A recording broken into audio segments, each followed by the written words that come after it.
Existem dois tipos de tabela de frequência.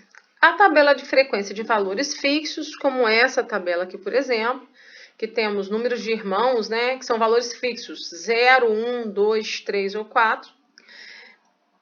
E tem a tabela de valores com variação, como essa tabela aqui. São valores que vão de 38 a 44, de 44 a 50.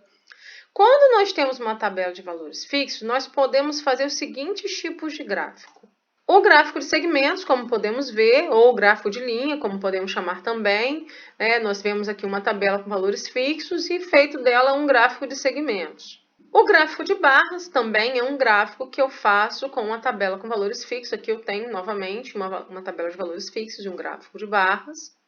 E o gráfico de setores, que também é um gráfico que se faz com uma tabela de valores fixos. Mas quando nós temos uma tabela com valores de variação, com classes de variação, nós não temos condições de fazer esses tipos de gráfico. Então, nós fazemos um histograma. O histograma é um gráfico muito parecido com o gráfico de barras, porém, as barrinhas ficam coladinhas uma na outra. Como as classes variam, e são variações de continuidade, né? Uma classe varia e continua na outra, que continua na outra, isso basicamente continua do início ao fim. Aí existe a necessidade desse gráfico também ser de continuidade, das barras não terem interrupção entre elas, delas estarem coladinhas.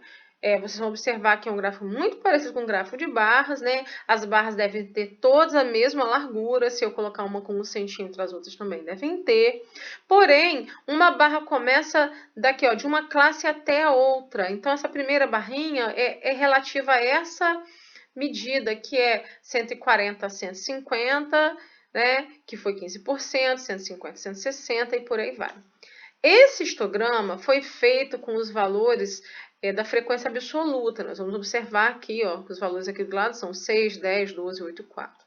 Nós temos aqui também esse outro histograma que foi feito com os valores da frequência relativa, que são os percentuais. E nós vamos observar que eles ficam idênticos, do mesmo tamanho, mesma largura. Então, seja usando a frequência relativa ou absoluta, o gráfico vai ficar exatamente igual.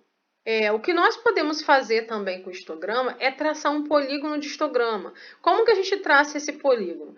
Nós vamos no ponto médio de cada barra, no meinho de cada classe e marcamos pontos. E depois nós ligamos esses pontos. Quando nós ligamos esses pontos, nós traçamos um polígono de histograma.